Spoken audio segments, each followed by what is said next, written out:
and I hope they live as long as Dale has. Dale, you're not old. What are you talking about, buddy?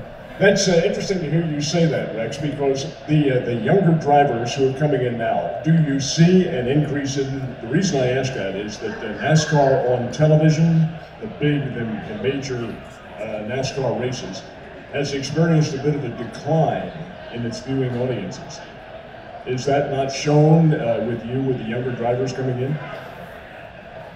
It has for a while. NASCAR has declined because it's been, being so commercialized, I guess you would say.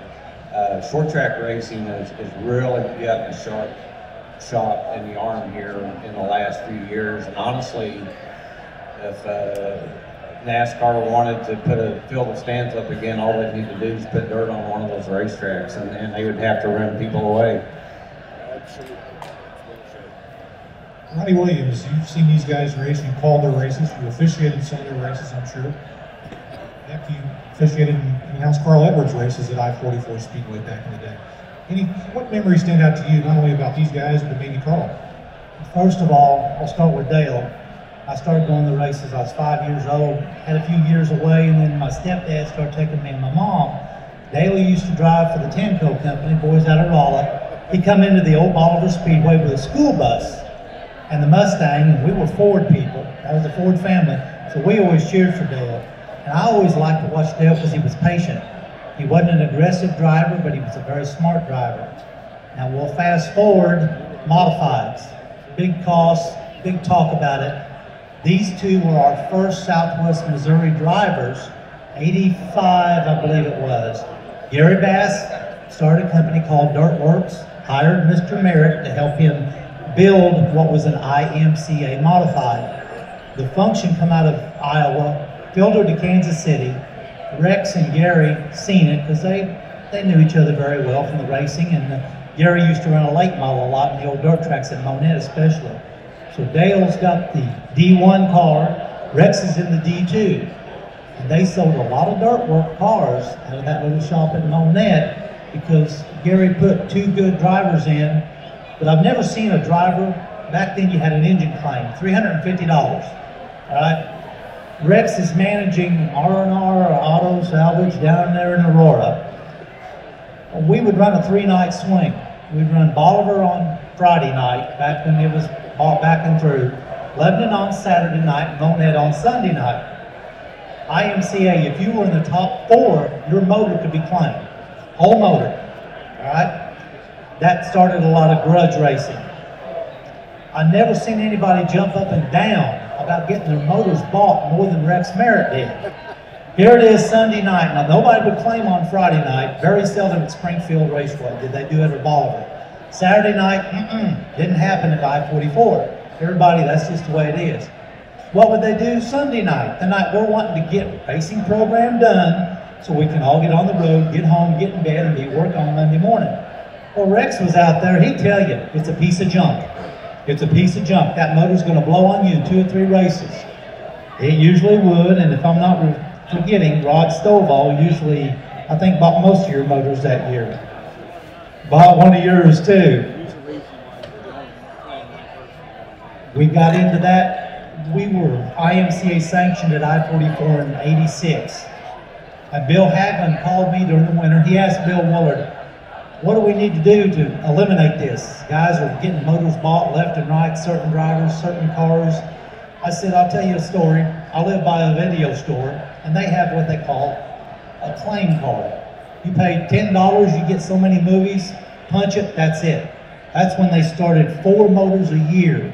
And it didn't matter whether it was a national event or regional event, you had to only buy 4 motors, is all you could buy, had to present your card, the officials would punch it after they pulled the motor. That did a lot of way with the buying of the motors, and of course, these two gentlemen really did a great deal for modified racing, which brought the modified and the younger generation up. You know, they were running without clutches, Rex and Dale both. We hated it. They'd spin out about every other race. We'd run them at the end of the night, and it took forever to run their features. These two gentlemen had the foresight, we need to put clutches in these cars. Rex had the connections with Bill Haglund up at IMCA. So he'd give a lot of positive feedback to make the race car better as we went along. Now Carl, everybody knows him from the Baby Grands. His dad used to race mini stocks at the old Bolivar Speedway. His name was Mike Edwards. Not the one that used to announce on KGTS, no. No, not the same one. Had a Volkswagen. He was a good front runner. Well, Carl would run a modified at Jeff City at Capital Speedway, which was a NASCAR sanctioned track, won a championship up there. We're going to fast forward. Baby Grands are starting to pick up pretty good. Tommy Craven's had them going good in the area. In 2002, the Speedway bumped the purse up to the Baby Grands, and instead of 6, 7, and 8 a night, we're getting 14 and 15 a night. One of the best shows. Carl was driving down, he was a part-time or a substitute school teacher in Columbia. Driving down in that little old 120,000-mile Chevette. Dwight Laxton of West Plains owned the car. His son Mark had a car, he was out of Springfield. Carl's first win was in his second or third time of the Baby Grand. Now we all know the infamous backflip. He does when he wins on the NASCAR Tour. Carl pulls into the winner's circle, we drop the net. There is no faking, this guy is excited. He's pumped and he's jacked. We introduce him, he gets out and he said, hold on before we talk. He runs down the front stretch and does the backflip right there in front of the Lebanon crowd. Awesome, awesome deal. Now Carl became a fan favorite because of his enthusiasm and the relations that he had with the crowd. It was real neat after the races. The Baby Grands were in a little breed of their own. Carl quickly was becoming a fan favorite there, as Dale was. That was some prime time back there in 2002. One of the most interesting stories we had, Kenny Schrader put Carl in a truck from Milwaukee. 4th of July weekend, we're going to run Baby Grand Nationals. We got 24, 25 cars, we're starting them all. Carl was qualifying the truck up in Milwaukee, missed the driver's meeting. He flew down, got into the car, no practice laps. They went ahead and let him qualify, but the pole was not going to happen. He set fast time, 0.3 of a second faster than what our pole setter did. He starts 25th on the grid, 25 lap feature. He's not running out of talent, but he's running out of laps. And we're running through and he's throwing that car like a dirt car up on a cushion up there, dodging and weaving and back and forth. Just when it looks like, well, the dream and the drive's not going to happen, caution, 5 to go. He lines up third, takes the lead, coming for the white flag, pulls off the victory. Lendl Ned, I thought the place was absolutely going to tear down because the hometown boy, we had adapted him, even though he's from Columbia, took the biggest victory of what he would consider his career, and from there, all it did was vault off. Mike Mittler has a lot to do with a lot of Missouri drivers. He's put them in equipment. Dale's helped him with some drivers and everything, and you know, it's just awesome that these gentlemen are coming into the Hall of Fame tonight. That was 2002 is when he did that, made a name, won the Baby Grand National Championship. They put the dirt on I-44 after that season, but Carl was able to vault his career, get into the right things, and you know, it's pretty neat. He's got such a relationship with the fans, with the tracks, everybody. Me and Rex were over there talking. Carl comes through and he grabs both of us, you know. We haven't seen him in several years, and it's awesome that he can remember those of us back here in the Ozarks. And he's got a lot of respect for Dale. Dale was probably instrumental in helping him get into Mittler's truck to help him start his career in the NASCAR.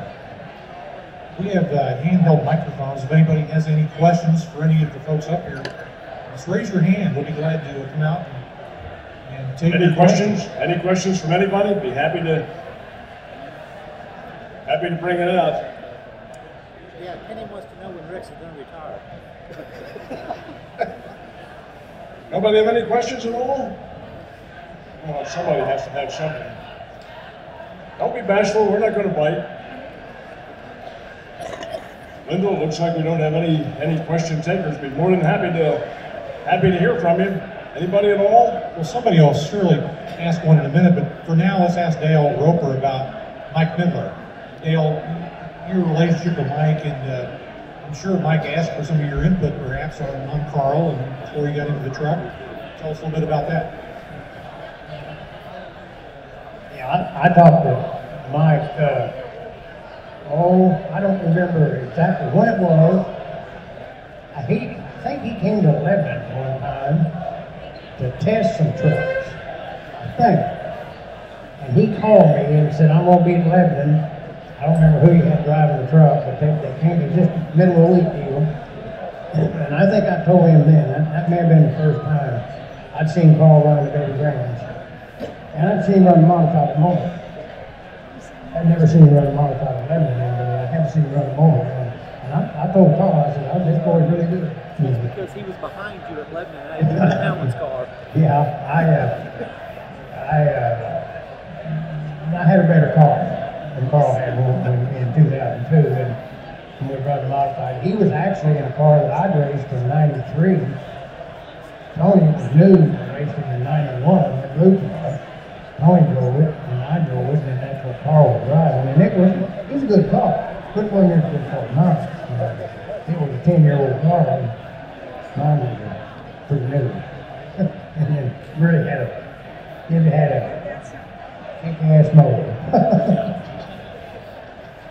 I know when you guys do your share of racing and you've had all these big victories. Now be honest, is winning ever get old?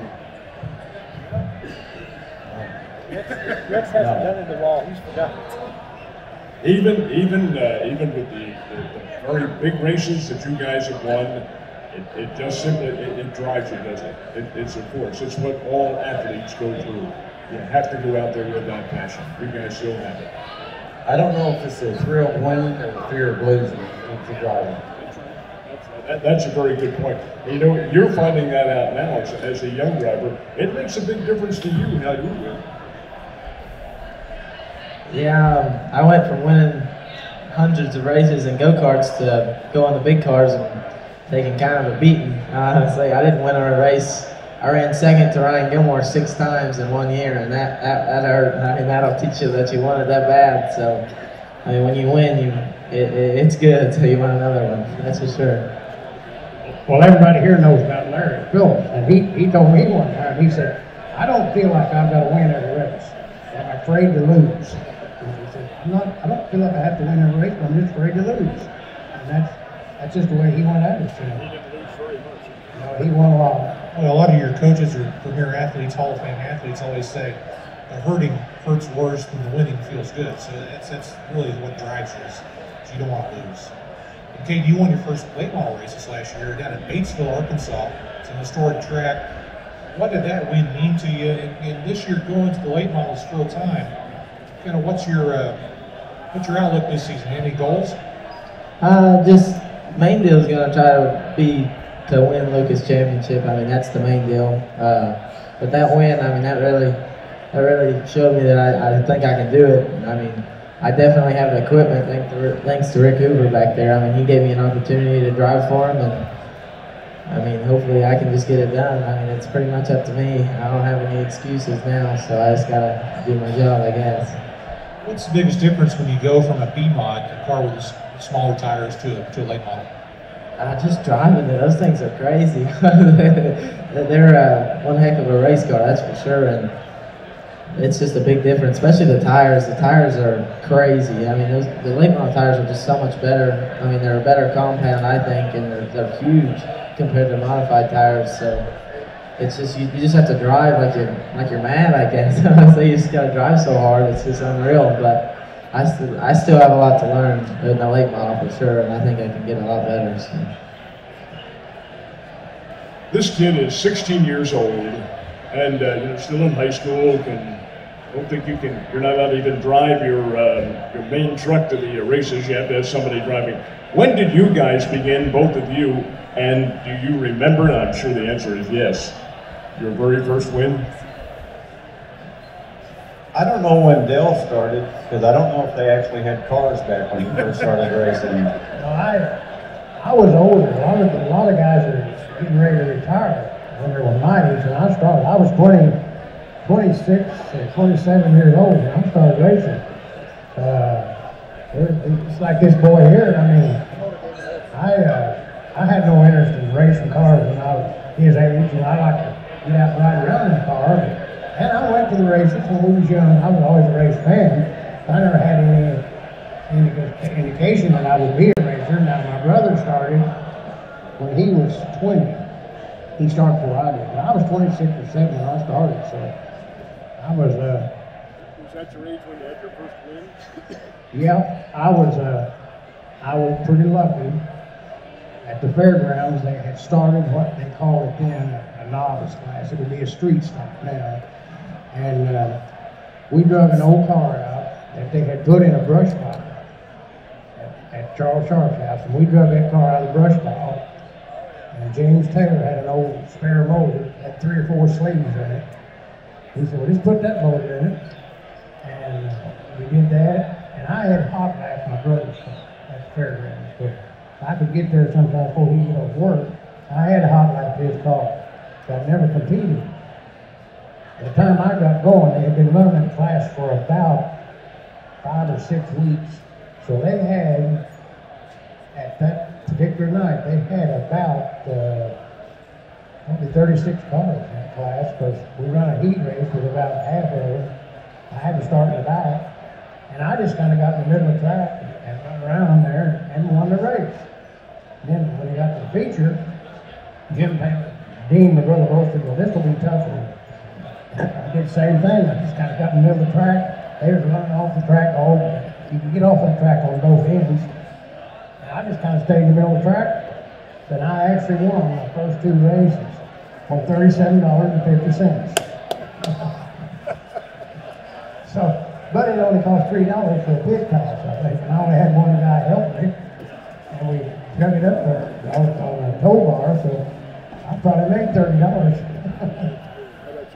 I started, actually I won my first national event in 1971, but it was an AHRA drag race event. I started off in drag racing, and then bracket racing came in and kind of got off the drag strip and kind of went street racing. And then Dale Roper and Gary Elliott started promoting the Fairground Speedway, I think in 1979.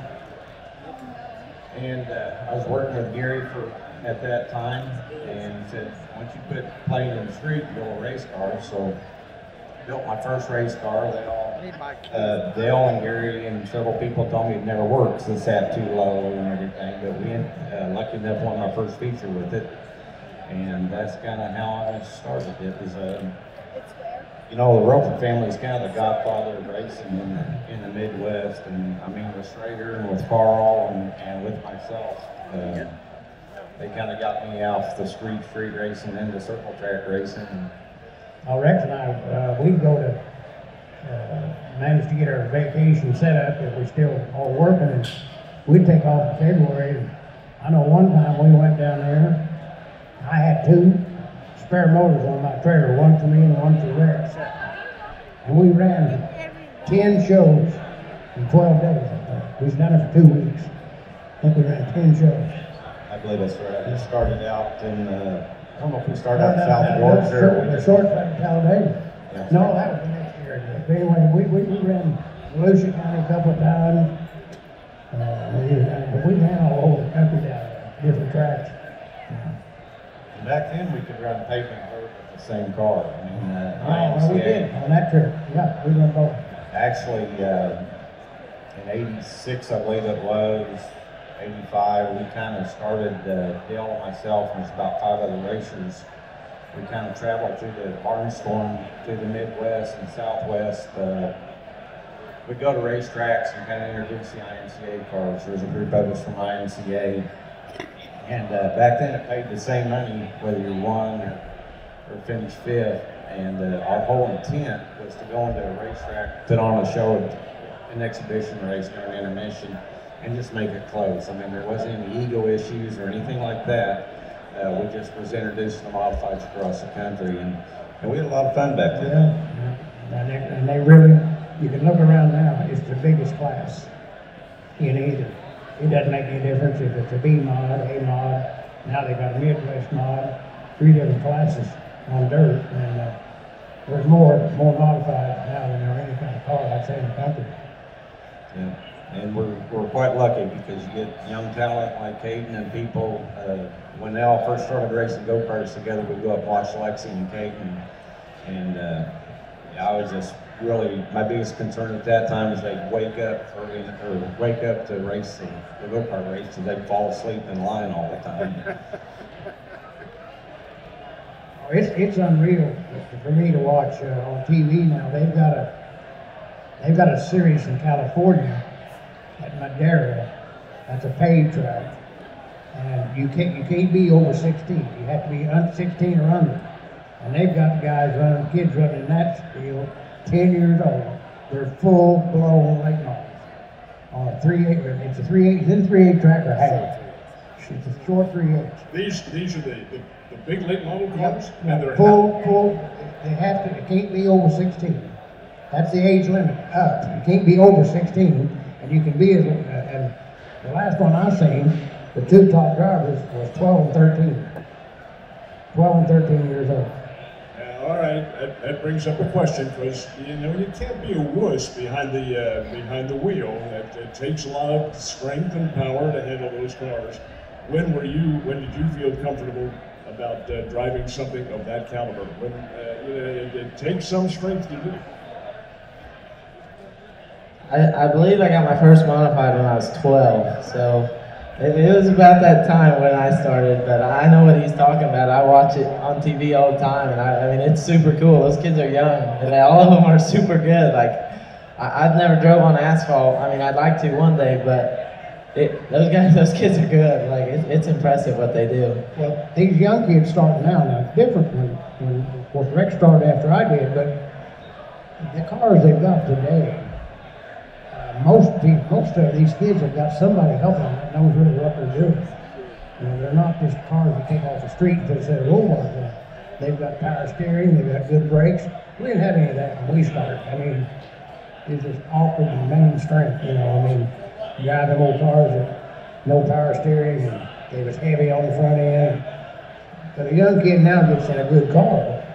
It makes a difference because the car's steered pretty easy, and like I say, most of them got somebody helping them knows what they're doing. One of the neat things about the kids in our area right now too, with Caden and I know Lexi and several of them, they work on their own cars. It's not my dad brings the stuff to the racetrack and I play my Game Boy until it's time to get in. These kids are working on their own cars and doing a great job, and that, to me, that makes me feel like our sport's going to continue. Rex, it's interesting you mentioned that. I was here last year when Mark Martin was up. I was the track announcer when Mark and Rusty Wallace and those guys were cutting their teeth here. But I had no idea that Mark was working in Larry Phillips' shop all summer long while he was up there, learning his craft, understanding how these cars are put together. It isn't just I think I'll go out there and race them. You got to have a knowledge of what you're doing. I know you do. It makes a big difference in knowing the makeup of your car. Yeah, Dad made me do tires this year, so I'm not a big.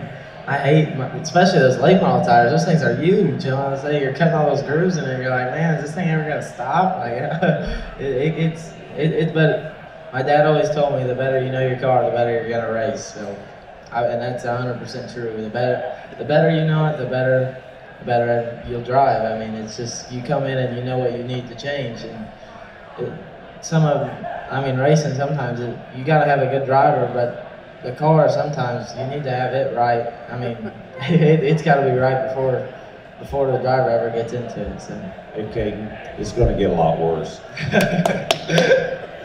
One thing I noticed though, and you'll hear Caden talk about his dad a lot, okay? I watched the kid in go-karts. His dad works probably harder than anybody else, but Caden's right there with him, elbows up, not in the cart, but helping working on it. And you can tell right there, the father's proud of his son. I officiated a race up at the turkey race up here at Springfield. Now he's running what we call a ULMA late model. Does a good job over at Lucas Oil in their series. I keep track of it Sunday morning when I get up.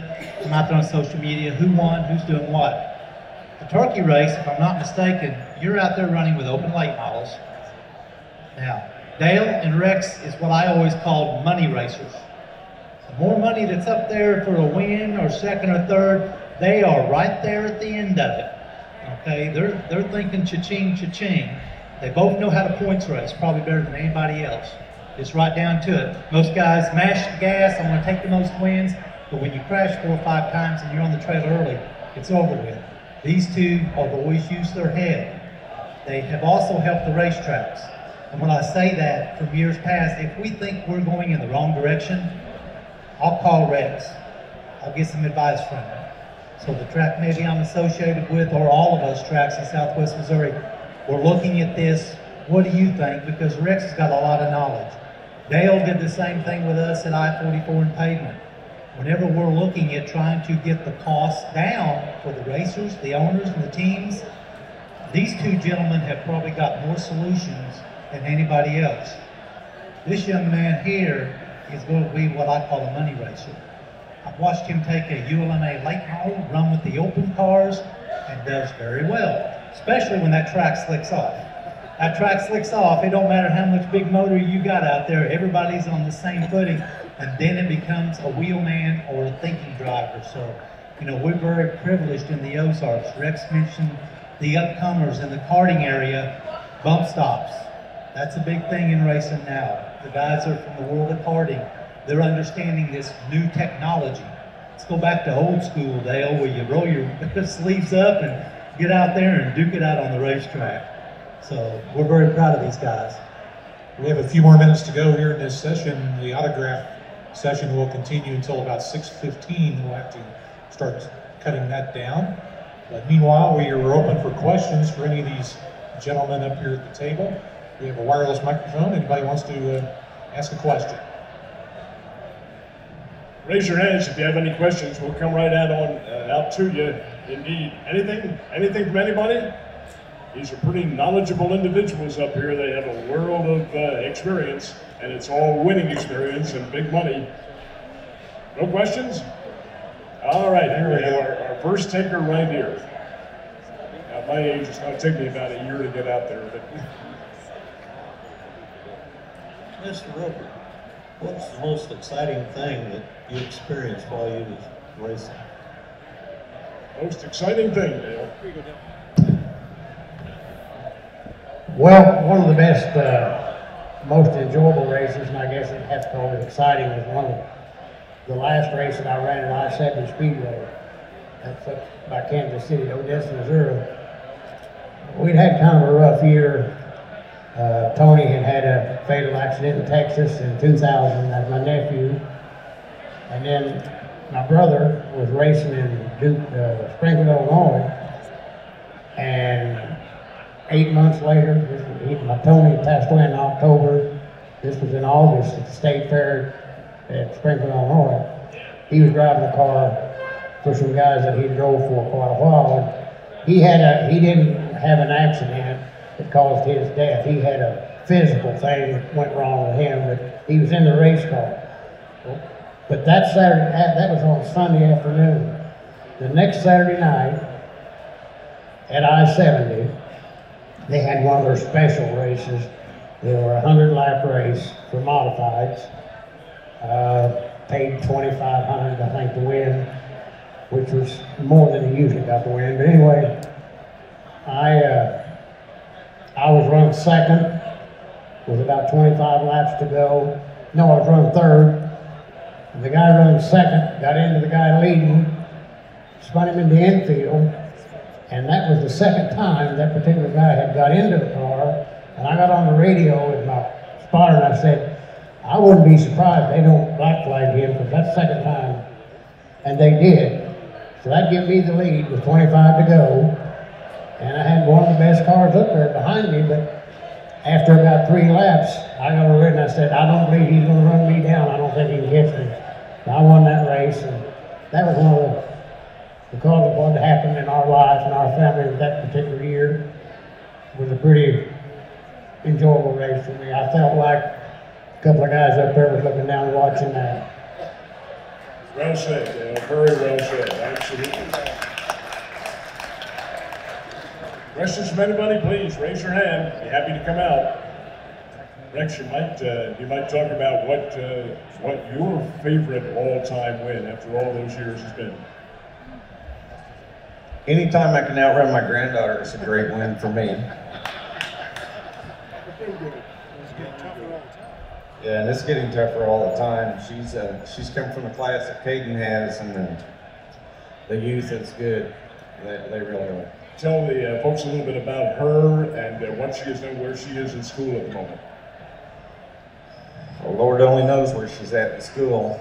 I think her grades are pretty good. Lexi and Caden, and that's why I say there's several of them, Wesley Smith, they all started racing together. They all started racing when they were 6. I think you started when you were 5. And they're all progressing up. Lexi's running the USRA mods now. When she come from go-karts, we put her in a legend car. And then the promoter said she had to run with the adults, so I thought if they're gonna put her in a go-kart, we'll just put her in a modified. And at that time she was 12, didn't really know, girls are discovering boys, you don't know where their entrance is at, so we didn't put a lot of money in the car. And Little Turkey went out and won track championship at Monette. So I figured she's pretty serious, so we've been stepping her program up. But she's like Caden. The neat part about it is she works on her own car. Does her and her father work together hand in hand virtually every night, and that's what I like to see. That's the great thing about this sport. It's a family sport. It's not just the father or the son. It's the whole family involved with it, and to me, motorsports has been the glue that's held several families together. It's what we call the passion for being in it. And everybody, Lyndall, for instance, passion for journalism, you guys, a passion for racing.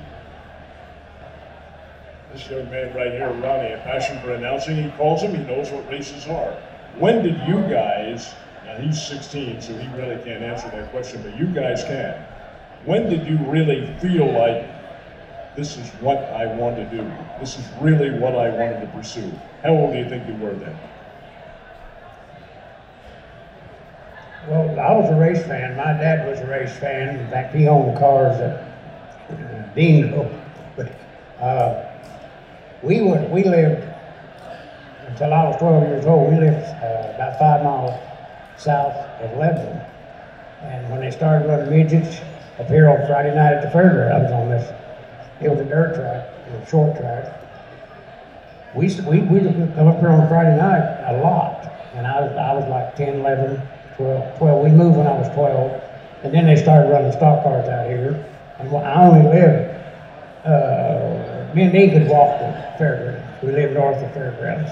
We could walk to and we'd sit in the trees and watch the races, and climb up in the trees on the east end of the racetrack and watch the races.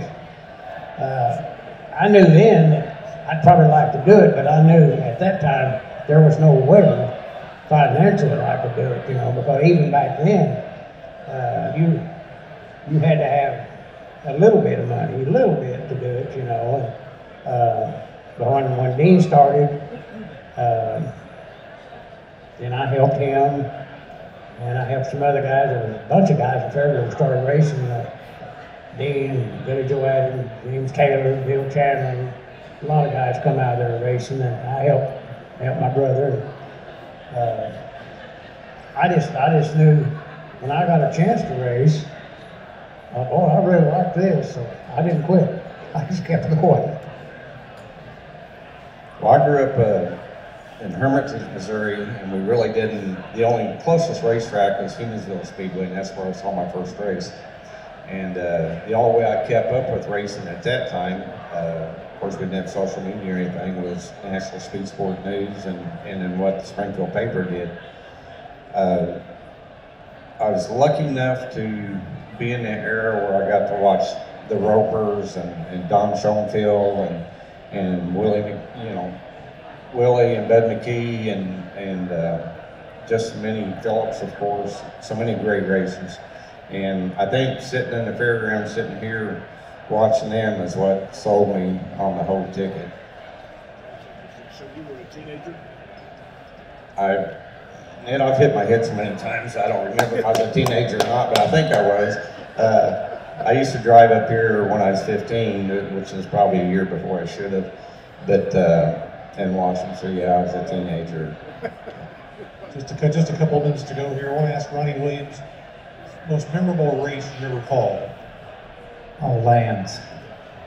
Too many, every race. Every race I've announced, you have something play out. And I'd say one of the most that I got to be involved with was John McCarnes in the Artbo Challenge Series. And when they brought them to Lebanon, that was neat, but the one that I can remember was at Bolivar, and it was a heat race. Phillips was unbeatable at Bolivar. He didn't care what he did in the Artbo races except for that 100 lapper. He won the first place money. There was a kid by the name, out of Minnesota by the name of John Lemke. Had the Valvoline colors on it, just like what Mark's car was painted up. This kid had some talent. So they're out there running one of the fast dashes. Larry's out there, and Lemke starts reeling them in. And he reels them in. 2 to go, he catches Phillips in the heat and passes him. When he did, you could hear the grandstands, and we're talking 3,000 in the grandstand, over 1,000 in tier because the place was packed. And you could hear them over the cars. We didn't do this for the heat races, but Carnes looks at me and nods, so we're going to bring Lemke down to get him out of the car real quick. We brought him out, and I've never heard more of an ovation for a young man. And that probably, just that little 12-lap qualifying race, right there would be your most one for the memory books, because Larry got beat at Bolivar, and you didn't see that very often over there. How'd the feature end up that night? The feature ended up that night, let me see, Jim Weber and Tom Carlson duked it out. And it was the first time that Artbo had come to Bolivar. You know, Bill bought that track as a dirt track in the winter of 87, turned it from the old track to the way it is now. In 88, it was a dirt track. He paved it in 89. He made many changes to that track. Finally put in the tier park, and you know, at that time, all the little towns, Fair Grove, Walnut Grove, Willard, Missouri, you had Miller, Missouri, everybody would congregate on Bolivar Speedway on Friday night. Well, we'd been running so much of the NASCAR Weekly Show, you know, it's kind of getting a little bit humdrum. So John McCarnes talked Bill Willard into holding an event for Labor Day weekend. I got to the racetrack, I took half a day vacation for my job. We got up there at 1 o'clock in the afternoon, and there's already 25 haulers ready to get in the pits. Packed house for the night. I mean, it was absolutely great.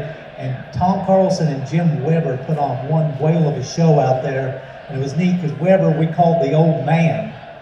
And he was quite a character, but he ended up winning it. Thank the crowd, hope we get to come back, see you at Lebanon. Probably the most memorial thing was with Weber though. We used to do the fast qualifying thing, and then we'd roll the dice. I had worked a few of John's traveling shows and watched Jim Weber and Steve Carlson, this big old dice, they were throwing it down on the flat of a racetrack and getting 1 and 2, so they were inverting X amount. I thought, okay. Weber sets fast time, gets a new track record. Now, I-44 is banked on the front stretch up this way. I thought, well, John's a showman, so I'm going to add a little fun to this. Jim gets out of the pace car, waves to the crowd. We start the interview, and I've got this dice. He's got his hands because he knows that Phillips has qualified a little bit slower than him. I told Jim, I said, we talk about the high banks of Lebanon. Let's walk up the banking on the front stretch. And Weber's cussing me the whole time. I make him roll the dice down the hill, rolls a 6. He starts 15th on the night. Larry ends up winning it. Crowd goes wild because, you know, Larry beat the traveling boys for a change. We're talking, you know, in that time and era. We come off the racetrack and John McCarnes comes to me and he said, by the way, Weber's pissed at you. I said, oh, go back to your record book in your van and see how many times him and Carlson rolled 1 and 2 this year. Because I'm like Rex, I kept up with that stuff on Speed Sport, Hawkeye Racing News, what they did. We go into Weber's trailer while the crowd's coming down and he's mad, and it was funny. He said, get him out of my trailer. John says, I'm going to tell you something right now. You screw my shows again anymore like that, you and Carlson, we've got a problem. But it was fun. It was a lot of fun back then, Randall, because we had a lot of characters and we had a lot of action. And I hope we get to see that come back around again. What was your favorite race? I remember one of those Arco shows in Lebanon when it seemed like Larry got wrecked in his heat race, had to start well back in the feature. and ended up winning the thing. And his brakes were smoking, or something was smoking the last 40 laps. He used to keep thinking that his brakes were going bad or something, but he smoked all the way to the finish line and won the race.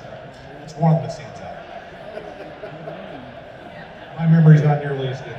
Now I know Dad will remember Rich Vogler's trip, Johnny Parsons Jr.'s trip, because if it wasn't for what you gentlemen did for us at the racetracks, dirt or asphalt, and the media, TV and print, crowds wouldn't have been there. We appreciated that very much, and that comes from the drivers. I'll tell you guys real quickly, for what it's worth, you guys, he won't. He's too young to remember. Linda will, you will. I was calling the races, and Buster Troutman and Harry Lightfoot were the co-promoters, and they brought up a note to me and said, I want you to announce next week that next week's driver, we have a special guest driver coming in from Wisconsin Rapids, Wisconsin. And I said, oh my, this is the guy's name? And you want me to announce his name to the crowd? You folks know who I'm talking about? So I called him Richard Trickle, since I was a wuss at the time. But that stuck with me because I thought they were pulling pulling one over on the kid here doing the announcing. Jeez, that made me panic, to say the very least. Now we're actually talking about memorable races. I remember the old Rolla Speedway back in the 70s, the old fast half mile at Rolla. What an unbelievable number of shows we saw there when Trickle and Phillips and Wolfsbury and the national guys came in there. Hey, one more sweep for questions. If we have any questions out in the crowd, we'd be glad to. Any questions from anybody? Be more than happy. Nobody? Well, they know all the answers, Wendell. How about that? Hey folks, thank you very, very much. You're in for a very big evening, and we very much appreciate you all being here tonight, as do these guys right down here. Thank you all.